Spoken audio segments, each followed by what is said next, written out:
Okay, everybody. Hello and welcome to the workshop today. I hope you can all hear me. If not, please raise your hand and we'll make sure that you can hear me all properly. A warm welcome to today's workshop around the Workday Consumer for startups. My name is Mareike Zöllner. I work for Microsoft Advertising as marketing lead, working on the startup and SMB segment in EMEA.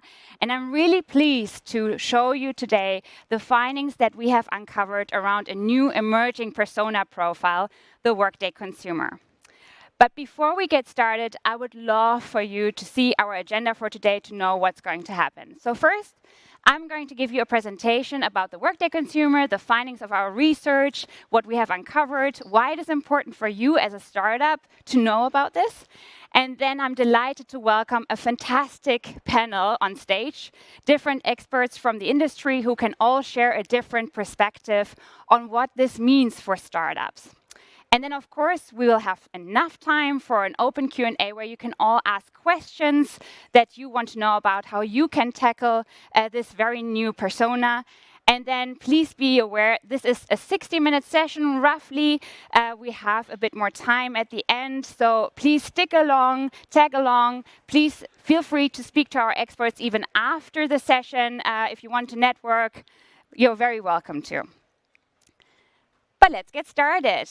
So I guess we all know the frustration of being stuck with legacy systems. Mostly it's with work IT systems. You know, at home we can choose the platforms and tools we love, we had freedom to use, and all the platforms that we feel are productive for ourselves. However, at work, we are often constrained with older legacy systems. And that, of course, doesn't really help us fulfill our true potential or be productive. And one of those legacy institutions is really the QWERTY keyboard. And is anybody here in the room who knows why we have such a crazy arrangement of letters in the QWERTY keyboard? Yeah? Perfect. You want to do it? Thank you so much. Yeah, it's great. Exactly. So from the typewriting age, it's exactly this. The typists back then, they were writing so quickly that they were jamming the keys and they were really breaking the machines. And so it made sense to create something super inefficient because it would slow the typist down. So exactly as you said.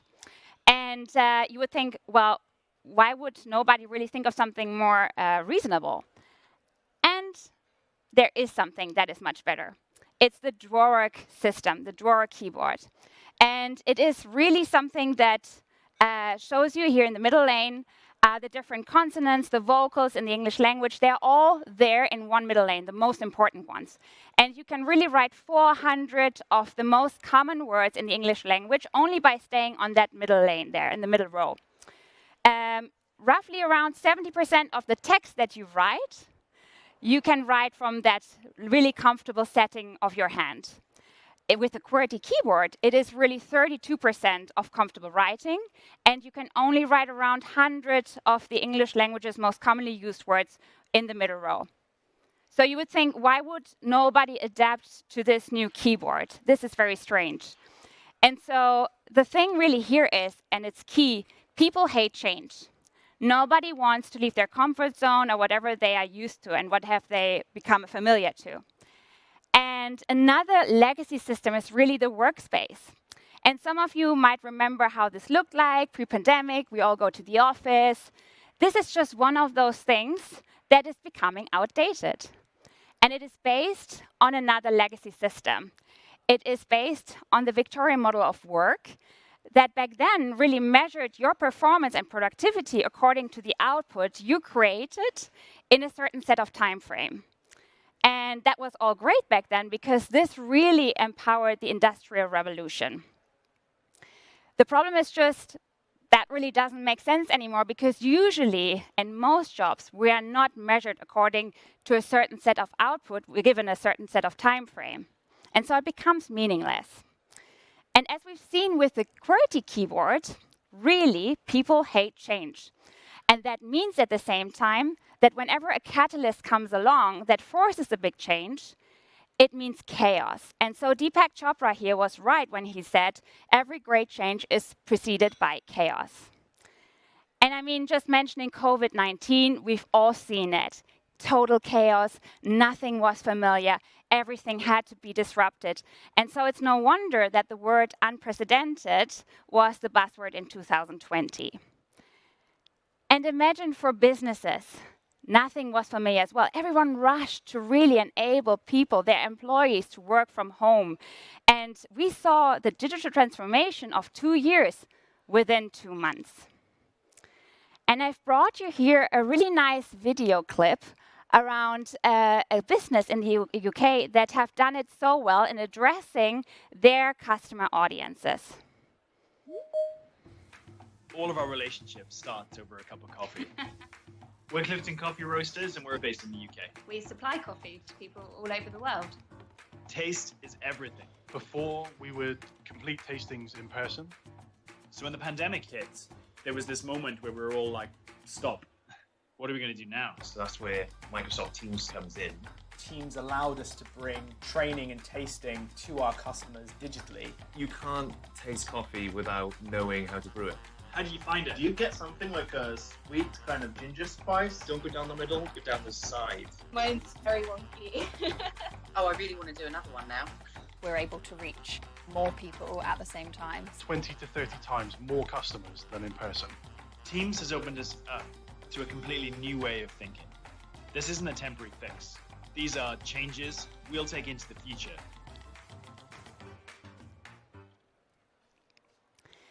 So this was just one of those companies, some of those startups that have really reinvented the way how they address their customer audience and their consumers really in a new way. And now that you think, okay, the pandemic is over, this all doesn't make any sense more, we're going back to normal, I guess that would be a mistake, really. Just really thinking about the pandemic is not a moment in time. We know that this is the start of an era, how we consider how we want to work in the future and how our personal life is shaped as well. And so in our study, we asked and we found out that 50% of the people really want to keep on working from home because it works. It works for them. It is more flexible. And so coming from a point where it was really a luxury to ask your manager, hey, can I please work from home once a day, once a week, then it now is becoming really mainstream. And of course, businesses face challenges. And we asked businesses, well, how do you feel about this? And 12% said, we were totally ready to tackle COVID-19. And honestly, speaking with friends and family, I find this mildly optimistic. But 67% of the businesses said, well, now we're definitely going to enable our employees to become more connected and work remotely. And among others, these were all the different businesses and IT challenges that startups faced and brands faced in general. And I really want to talk about one specific one today. And that is the shift in consumer needs and behaviors. So in the wake of COVID-19, people are adapting how they live, how they interact with brands. And in an anywhere work era, this definitely means that there are boundaries that are getting blurred. And so there's no real start or stop. And so in November 2021, Microsoft talked with Forrester Consulting to enable a research study that is global and where we think about, okay, what are the brand's readiness to attract customers? What are they ready to really tackle their advertising and their marketing strategies? And also, how do consumer behaviors change? And what does that mean in terms of impact? And we found this new emerging persona, the Workday Consumer. However, we also saw that brands are not yet ready to seize this opportunity. And that means we found that there are 3 reasons really why that is the case. And the first reason is really the balance between privacy and personalization, getting that right. The second one is outdated consumer strategies that still existed. And the third one is really not being able to make the right decisions because of problems with the customer insights data. And really you understand that as a startup especially, really getting your marketing right, you need to know your audience. And when you know your audience, you can address them correctly. And this is something that you can seize now, right now where the persona of the Workday Consumer is emerging, in competition with big players because you are agile, you are flexible, you have the means, you can do this. And so this is definitely something that we want to address today. But first of all, getting a bit of an idea, who is the Workday consumer? So first of all, we know they are heavily engaged in PC. And this might be interesting just because beforehand, mobile was king, right? Like everyone was on mobile, but we see definitely a huge change here. The second thing is they are working a lot from home. That is the new normal. And the third very important part is they are blurring the personal and work tasks throughout the day, throughout their work hours. And so really the rise of the Workday consumer is starting with the way people think about this new personal and work-life blurriness.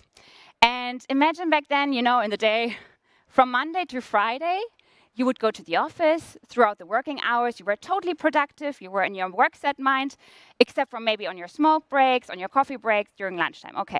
But then in the evening, when you come home, you change that shift and you make a shift towards the personal work, the personal life. And this is, of course, changing. Now, in the anywhere work era, this is getting blurred.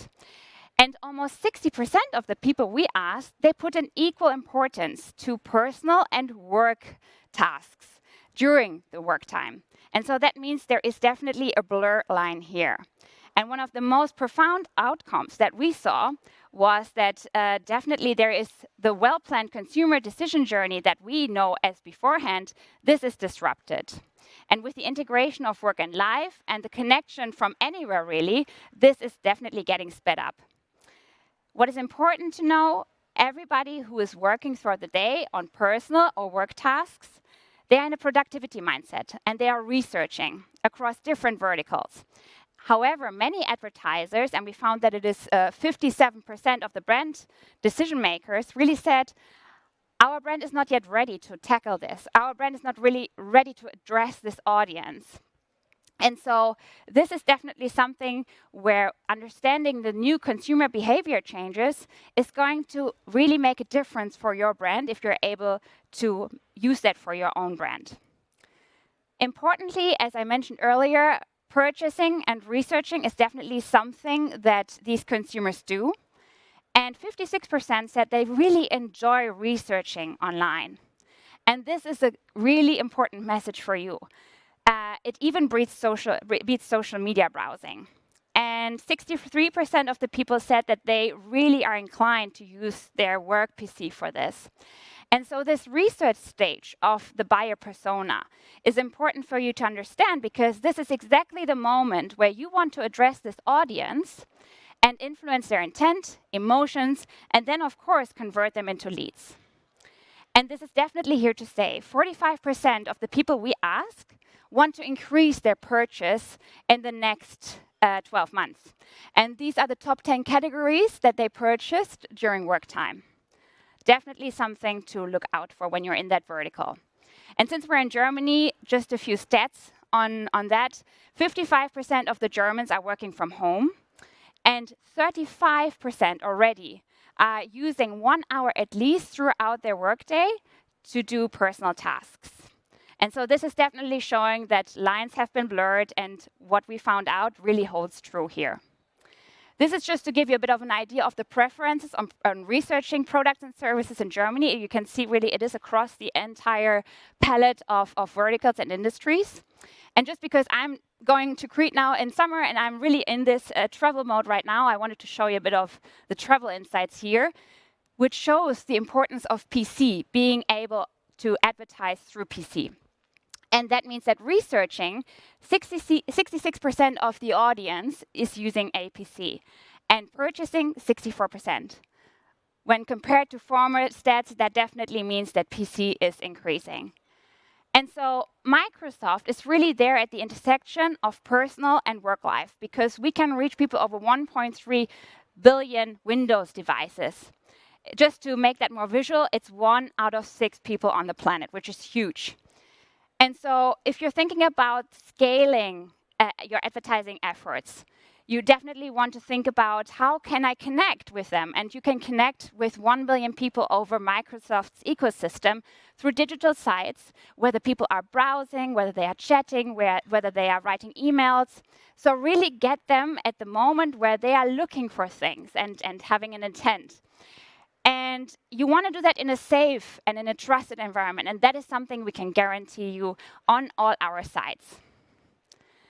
And this site is really just to give you a bit of an idea what is the reach here in Germany, at least on our search network. And it's 22 million unique monthly searchers, which is huge, especially if you think about scaling your advertising efforts. And really, if we're coming to a summary of this presentation, it means that you need to think about the Workday consumer is here to stay. It's really the starting point of this new development in consumer behavior changes. 9 to 5 is gone. Don't think about it. Everybody is connected anywhere all the time.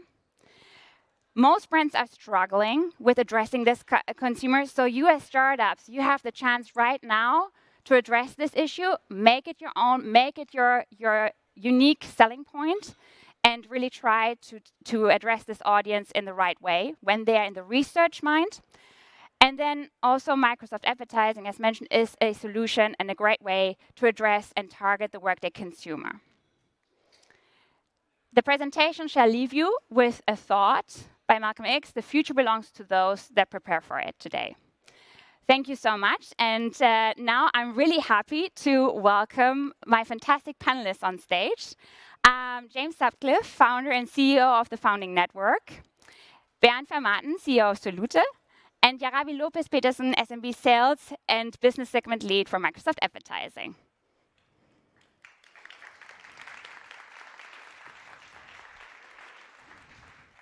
So, bitteschön.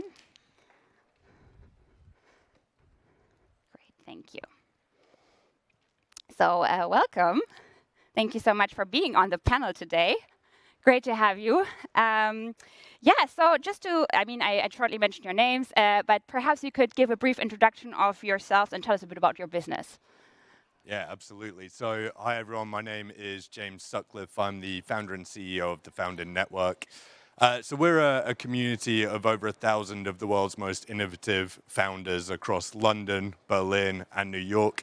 And our community is really built on the understanding that actually no matter what a founder's background or expertise, when it comes to their own business, it's just impossible to be an expert in every aspect of it. So we're really there to create a community that truly is an expert of every aspect.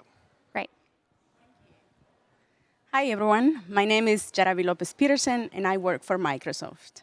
I'm leading the SMB, or small, medium businesses at Microsoft Advertising. And I'm based in Munich. For those who would like to engage afterwards, welcome to visit us in the Munich office.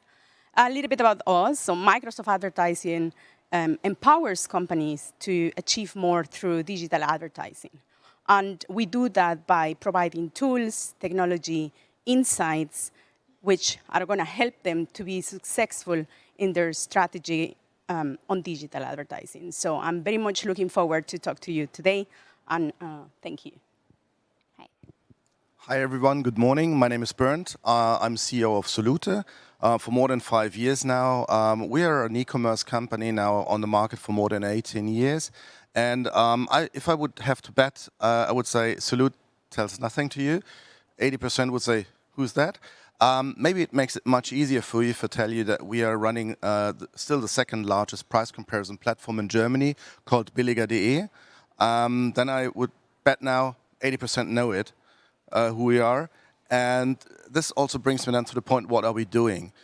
We have our core competency in bringing reach and conversion to more than 3,000 of our customers through billiger.de, which is one angle. But also through our private performance marketing team for Google, PLA, and Microsoft Advertising. And third, we are very big in the syndication business to increase reach for our customers through different partners. For example, Funke Mediengruppe, Testberichte.de oder Vergleich.org. So we are using them also to increase your reach as a partner. By the way, 150 staff, roughly 30 million plus. To give you some details also with regards to the size of our company. Great. Big welcome. Thank you so much. So as just mentioned, the Workday Consumer is a new persona. So Yaravi, it would be interesting to know, throughout the past months, did you notice any changes in consumer behavior regarding the search? Anything that you would find worth mentioning to the audience? Sure. Well, I think it is not a secret, right, that the pandemic brought challenges and changes in our behavior. And for many of us, those changes, to cope with the changes and the challenges was really hard, wasn't it? And what we discovered is that we found ourselves developing or evolving in a new consumer behavior, all of us, between, trying to find a new harmony between working and private life. And what we realized, and pointing out the research that we engaged with Forrester, is that 62% of the people who participated actually admitted to be, to be switching off between private life and working. And half of those, they actually admitted to be purchasing products, in this time, during working time. So when to be totally transparent, I am a total consumer day, working consumer day. I will say I transform myself into that. Why? Because I want to keep that harmony, right? We kept juggling between work and office and tasks to do. So I actually have to say, I find myself when I'm working and I have 5 minutes break, I do go and switch tabs to look for something that is about in my interest. So I'm totally into the new trend. That's great. Thanks so much for sharing that. James, after the pandemic, regarding the Workday Consumer, is there anything that you noticed from your work with a lot of startups, or, the founding network itself, was recently kind of so it's a bit of a startup itself, isn't it? So what would you say on that? Yeah, so as you say, we see it from a couple of fronts. One is from our own experience, and again, to give you an idea, so we're a team of 7 staff, growing fairly quickly internationally. So we see it from our point of view. And one of the big things we noticed was just the dilution of time. I think pre-pandemic, we put so much emphasis on we've got to catch them at commuter time, or we've got to catch them on the lunch break. And that concentration is completely gone now. So that is something that internally we're adapting to constantly, and we're testing on wherever we can to find where else would really work. The other thing to note as well, just from speaking to those in our community, is it's clear that the pandemic affected everyone in terms of their customers' personas. But actually what we've kind of noticed is maybe it didn't affect everyone equally. So when we talk to a lot of packaged goods companies and the founder had fought all of their career to get into the big supermarkets, suddenly actually they're dealing with footfall plummeting within supermarkets. They're now completely D2C. So for them, it's not just figuring out the personas. It's almost starting again with their whole model. So you can see that almost as an advantage or disadvantage when they've got to re-look at the personas now. But yeah, I think it would be fair to say it didn't impact everyone equally, but it did have some effect on everyone. Yeah, and absolutely agree. In the study, 51% stated that the amount of online purchases increased over the pandemic, with 44% thinking that it will continue to rise in the next 12 months. So also we found that the first huge challenge for brands is deciphering personas, and then building onto that, the next challenge is advertising to the right personas. So especially the struggle to have the right insight seems to make it hard for brands to make the right decisions. Bernd, you are running an agency that works with many startups. What do you recommend the audience to do for an insights-driven advertising strategy and get it right? First of all, it's the normal thing you have to do. Find out who is your target group. Yeah. It's still the same you have to do. And then hopefully you create the right persona. And then you need to start thinking of how you want to set up the channels you want to target. And then there is a big challenge now we've seen in the last couple of years, even before pandemic, you need to be more and more aware of GDPR to be compliant with it. And many startups maybe oversee also that there is another challenge before you start, that the third-party cookies will be gone pretty soon. Because key of all your strategies will be data. And it's not just data collecting, that can do, everybody can do that. The key is, what are you doing with your data? Do data analysis, find out who is doing what on which channel in detail to really target the right audience there when you know who is your target group. And that's a problem. Many companies we work with oversee because they just collect data, but they have no clue what to do with it. So from my point of view, this is the first and most important starting point. Great. Please feel free to chime in. Yeah.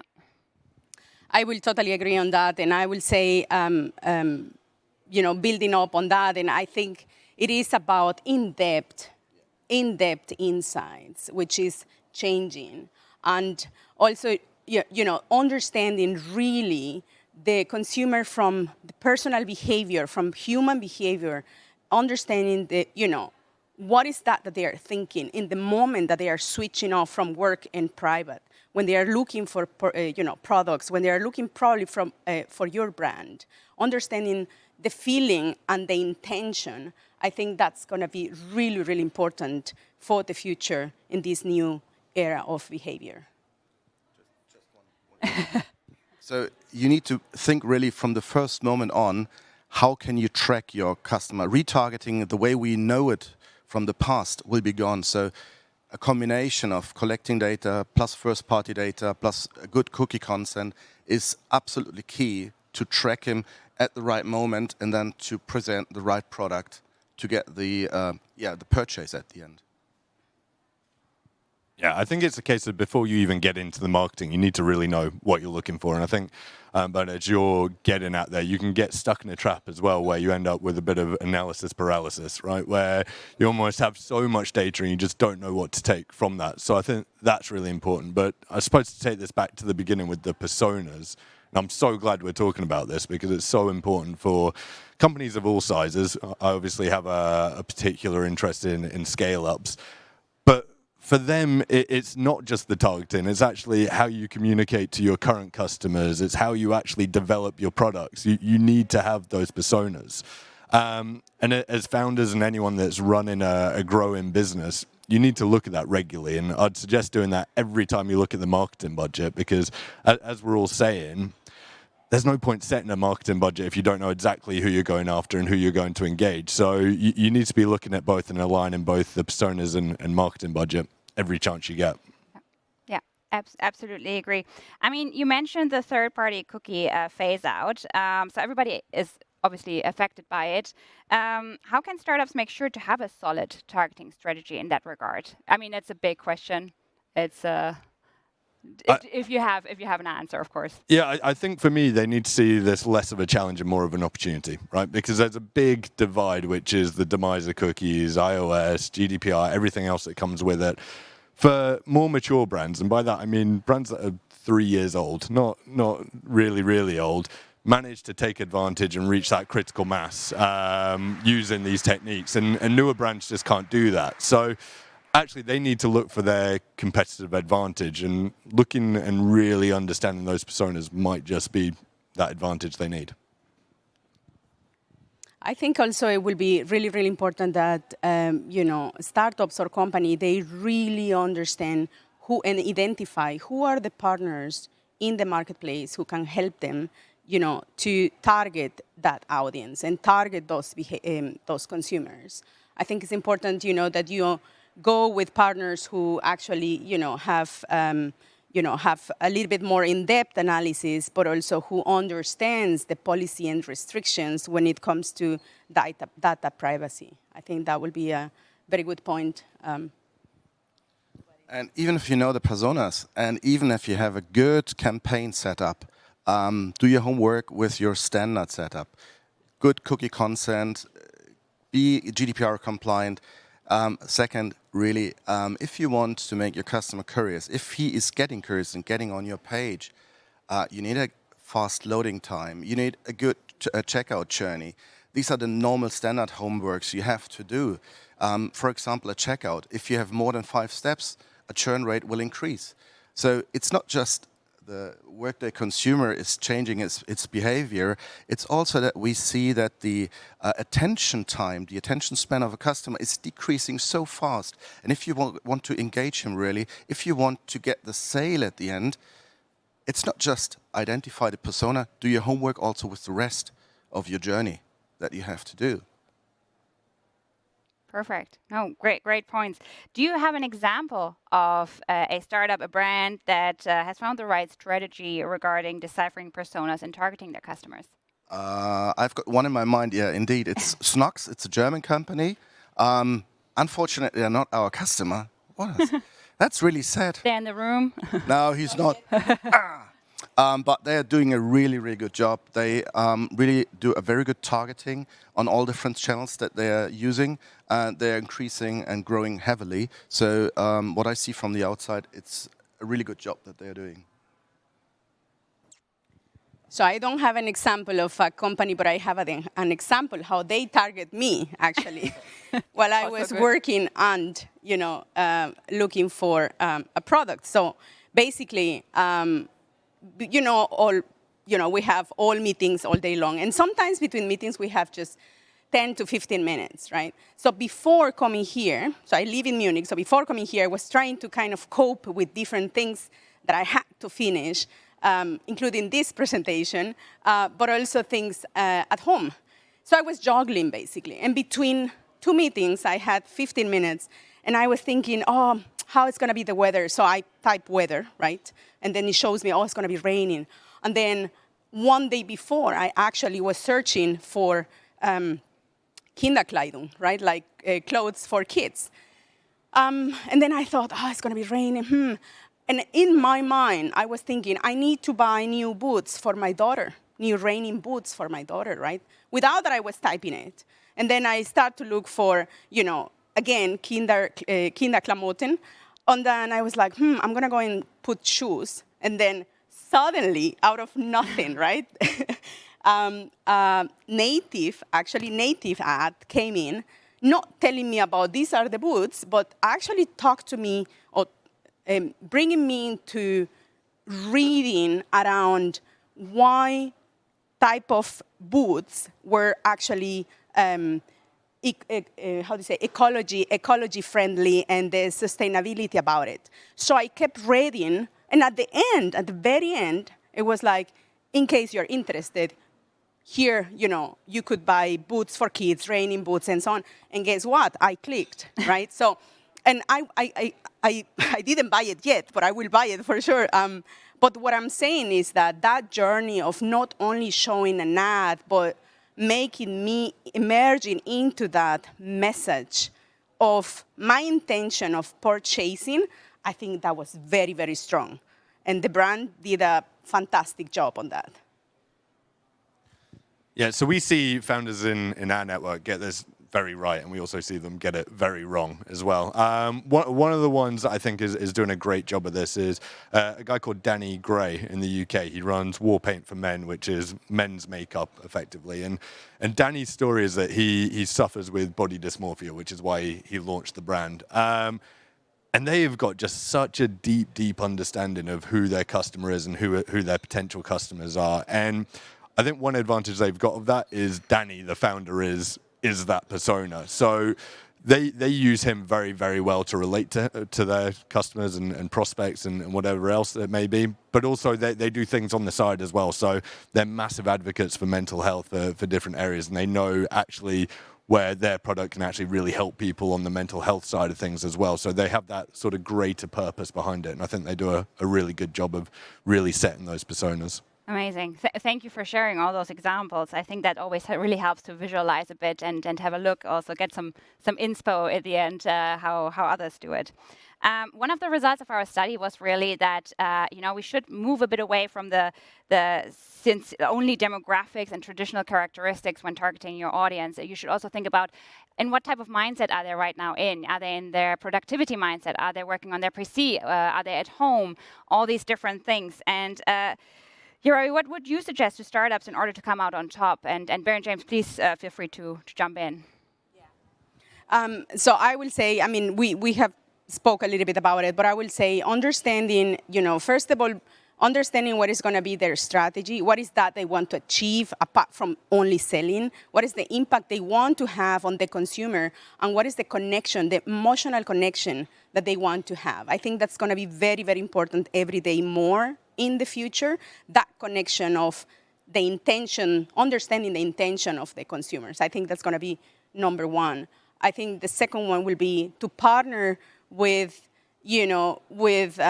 companies who understand in-depth insights, who go beyond the the normal, I will say, standard advertisement methodology.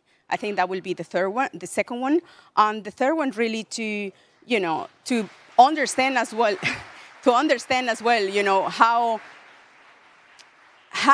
how much advantage you as a startup have against the brands, because you are agile, you are able to adapt quickly to the changes of the consumer. I think you have a huge advantage when you think about the big brands and how slow they are moving into these changes that happened just 2 years ago.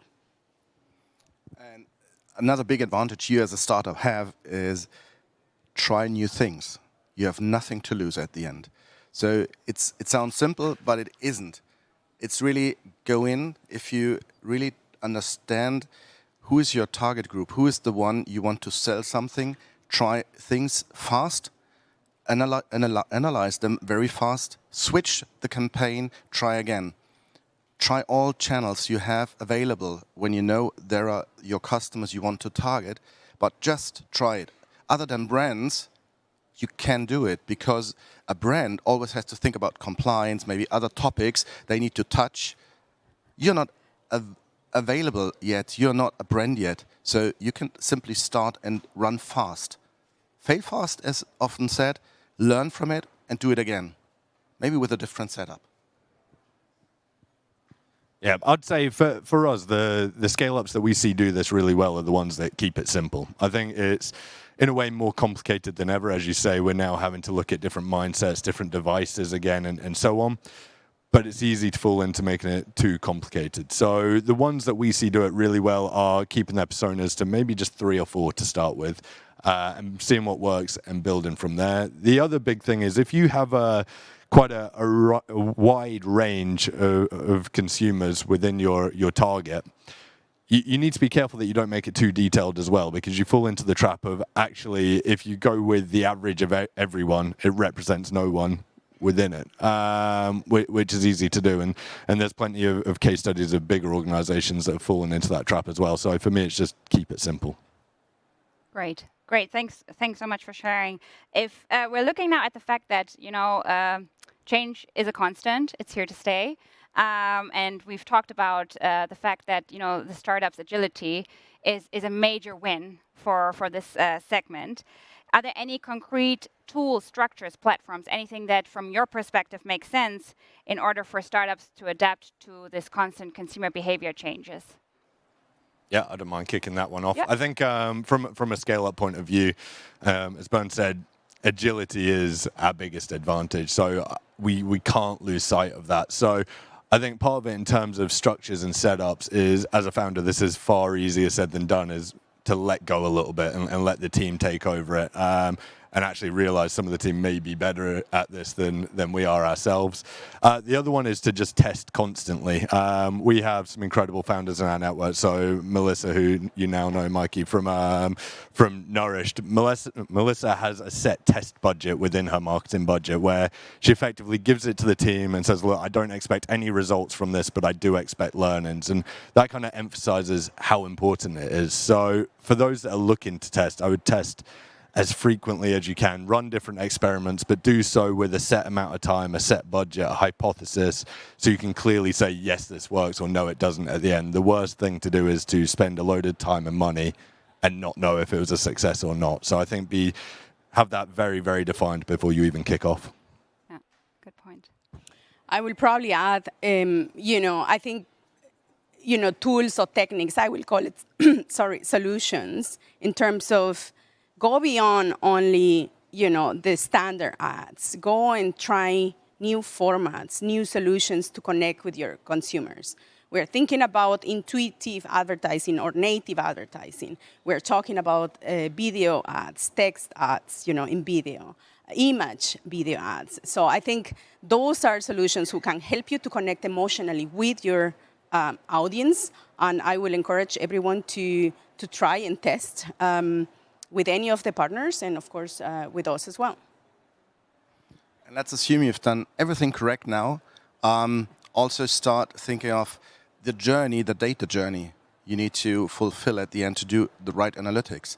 So I would not recommend as well a tool, because it really depends on each of you, what is your need. But go through your data journey and then check the market, which tooling or tool set can help you to collect the right data.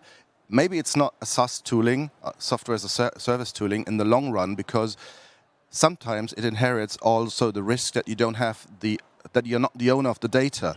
So if you're a very strongly data-driven company, it's sometimes better not to buy the Ferrari at the first, but maybe a lower version or a simpler version, but use it in depth. I take one example. I don't like it anymore. But Salesforce, for example, it's the Ferrari. It's big, but most people use maybe 5% of it. So it's not often, especially for you kind of companies, worth the money you have to pay. So look really what is your need, go into detail, and then try toolings. But first be aware of what you really need, and then test it, and keep your data with you. Absolutely. Great. Thanks, Emil. In knowing which is the low version of the Ferrari, though. For us, we, for example, use an open source software called ICCube. It's from Switzerland. For us, we've got data scientists and stuff. It's already bigger. It's getting bigger, but you get it for free. You can start pretty simple. We're using a data warehouse tooling, also open source, because our philosophy internally is use more open source software. You can work on it by yourself a little bit if you have some developers.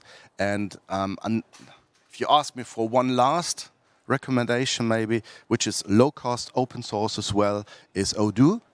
From Belgium. Some people may know it from OpenERP.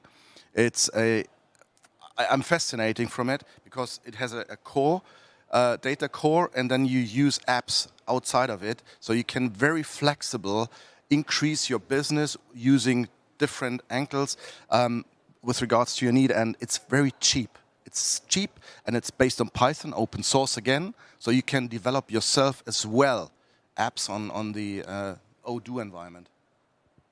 Cool. Okay, 3 was now 3. I hope everyone took some notes. We mentioned already a bit like the difference in sizes. So there are smaller startups, there are scale-ups, and so on. Is there a difference into anything what you just said that people from smaller startups we should consider, or maybe employees from bigger startups, or is it doesn't really matter? From my point of view, it doesn't really matter. It's maybe a matter of budget, but with regards to your need, there is no difference. You need to start from the very beginning with the right thinking of what is the solution that I require to fulfill the business I want to set up. Yeah, I think the same for me, to be honest. I think it is businesses of all sizes need to consider this. But again, for scale-ups, I think it's maybe a shift in mindset. Actually, if they're doing all this testing, they need to realize that it's their advantage that they can actually react to the results in real time, where they don't have to jump through the internal hoops that some of the bigger companies have to. So again, any and all advantages, fair or unfair, I think scale-ups should be taken advantage of. Okay, great. Yeah, and you're right. There's one big difference as well. Startups have less stuff. The bigger you get, the more stuff you have, and the easier it is to find maybe a data scientist or whatever. So, for sure, yes, there is a difference then. Okay, good that we clarified that. Now, I know we've talked a lot about, getting it right for the consumer behavior changes, having the right advertising strategies, the right insights. It's key. I know you gave already a few recommendations how startups can get started, at least what they need to keep in mind. Is there anything you would like to add to that? Anything you feel like maybe some of the people here in the room would like to get started with it, and how can they? Yeah, I think, and particularly if you're coming from a startup or a scale-up, the first thing to do is get close to your customer. It's far easier for you to do that than the bigger organizations. So really get to know them, and if you're the founder of that business, I think you can literally call them and have that conversation. So I think that's a big first step into really understanding personas and how people are acting online, and therefore how you can target them. And the other one, and again, much, much easier said than done, is trying to make your own team comfortable enough to share with you how they spend their time. And as I say, a lot easier said than done, because you need to make them feel very comfortable to say, actually, I was looking at shoes for this 20 minutes. But it might give you some important insight and may just change the way you work going forward. I think from my side will be, particularly startups, when you are starting up a company, you're very careful about budget and about your cost. So starting probably with a low budget, right, in a network which offers you the right audience, and working also through partners, I think that's a really good start with no risk. So yeah, that will be my biggest advice for all of you who are starting. There's not really much to add, to be honest. But one thing maybe, think about partnerships as early as you can. Talk to as many people as possible. Get feedback all the time. Challenge people you talk to get feedback and try to learn from it. Most people won't copy your idea. So it's easy to talk, have the courage to do it. Then you get good feedback, and then you can learn from it. Thank you. That's great. And before I ask for the last question around the major takeaways, and I don't want to double anything. You've already shared a lot of recommendations. Just if you have something to share on that, on top of that, just for the room, we would start now with the open Q&A. So please feel free to scan the QR code, send in your question, or raise your hand, and then we take your question just like that. And so, coming back, any major takeaways that you would share for today? For me, what I see over the last 2 years, and it started already earlier, before the pandemic, is the so-called VUCA principle. So volatility, uncertainty, complexity, and ambiguity. The environment is changing faster and faster, and that's the biggest advantage you as a startup have. You are fast, you are agile. Think about VUCA all the time. When you grow, take VUCA back into your mind and start again. I would say from the consumer behavior point of view, try to think about a little bit in advance. You see the changes happen in the last 2 years quite quick. So try to be on top of that and understand, how technology and human, it is actually interacting in each of us. I think that's a big point that is going to help you in the future with your online campaigns, and how to connect with your consumers better. And I think for me, it's just to reiterate that point of constant testing. I think let's not be fooled into thinking now with these new personas and new customer behaviors, that's the way it is. I think it's we've got to realize that it will change again. It's hard to say how quickly, but I think we've just got to constantly be on that testing. And as I say, not just for targeting, but for our communications and for our own product development as well. Great. Thank you so much. It was a super interesting conversation. I think we have a lot of really interesting insights discussed that really circles around the Workday consumer. I hope, that has definitely helped a lot here in the room to understand a bit like, what can we adjust in our advertising strategy? And is there any question from the audience? Anybody who would like to have a certain question asked? Back there.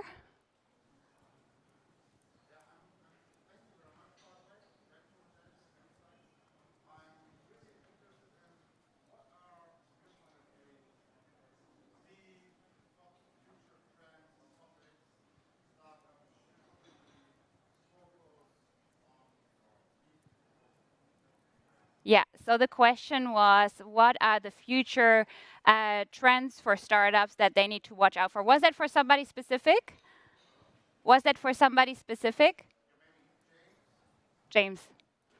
Yeah, I think one thing that we see a lot of our founders are really preparing for is that continuation of digitalization and the domino effect that causes. So particularly the fact that actually if you're moving more to a digital standpoint and direct to consumer, actually things are possible. You can effectively expand internationally and start serving an international audience if you're not so focused on physical retail space. So I think it's to continue looking at what else is possible with that, but also with that comes, I mean, in the UK, we definitely saw it with Brexit, is actually a change in regulation can quite quickly come in and take away the hard work you put into that. So for me, I think it's just a much heightened awareness of what's going on around you in terms of politics, geography, everything else that comes with it if you are looking at digitalizing your business going forward.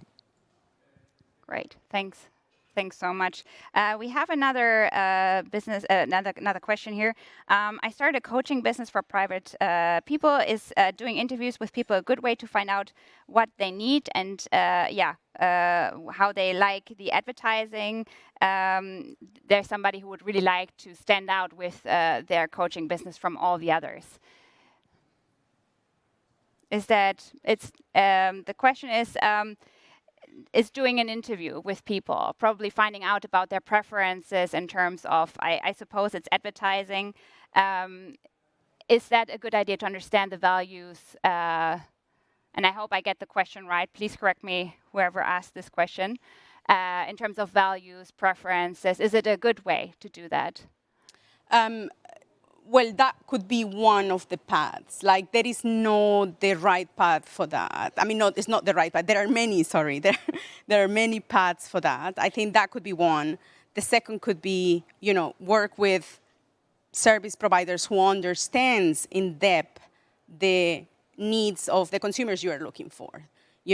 Go and understand as well. If you don't have the budget, then, come to us and we will guide you in terms of, give you the audience that you need, or at least the insights of the audience that you are looking for, right? So I think starting alone, it is a bad decision. Just go and partner, just because you probably won't have the network at this point. Go and look for the partners, go and look for the online services which can provide you with that answer. And go and look for the, platforms who can offer you the biggest network, I will say, and the broader network you are looking for. Maybe one comment also. An idea could be also go out on the street, create a product. It doesn't have to be finished, but it could be the product you have in your mind, and go to the people, ask them, would that be of interest for you? You don't have to invest a lot, but you get a really good feedback then. Great. Good. Sounds super. I have another question here. Any advice for the first funding round regarding to your past experiences? Pretty difficult. it depends on your business. If you can start with a low budget, then really go to business angels that can not just help you with money. Then you really need somebody who supports you, who has got a network, is your counterpart to challenge you. If you want to start with a huge vision, go to an institutional investor from the very beginning. Otherwise, you have in Series A, B, and C problems with regards to your cap table. Yeah, I think the other thing is you've just got to be prepared to speak to literally hundreds of people. And it's fairly easy to burn out doing that. So I think you've got to, once you've narrowed down the type of investor you want, actually the investors within that bucket that you need to be speaking with. So I think there's fairly basic things you can do, like go to Crunchbase. You can literally search businesses just like yours and see who's invested in them. So you know those people investing your type of business. And the other thing that I can't state has been important enough is referrals, and more importantly, where those referrals come from. So we recently hosted a couple of weeks ago a session on this in New York, and a couple of the founders were saying actually a family member had referred them to an investor, but that is nowhere near as impactful as if it was from another founder that truly understood the space. So I think they're my big takeaways from our network. Thanks for sharing. Another question is, what are the biggest customer needs that need to be addressed in the future from your point of view? What jumps right into mind?